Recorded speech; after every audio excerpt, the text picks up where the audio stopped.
ExxonMobil, 13% in the States, and Chevron over 20%.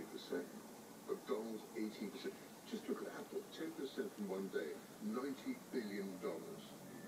Now, whether people are saying, hang on, this is going to be better than thought, I think it's a real shot in the dark, because the level of economic data, or sort of quality of it, was so poor last week.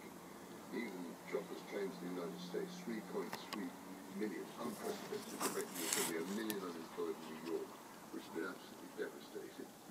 We saw IHS, what they call PMI, for services and manufacturing through the floorboards. People are saying that the United States could see as much as minus 30% GDP for the second quarter, not that year.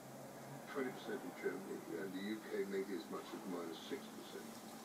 Yes, we're well up on the week, which obviously for pensioners and everything else I'm absolutely delighted about, but I would caution people. I think there's 3 reasons before you can say that we haven't hit the bottom.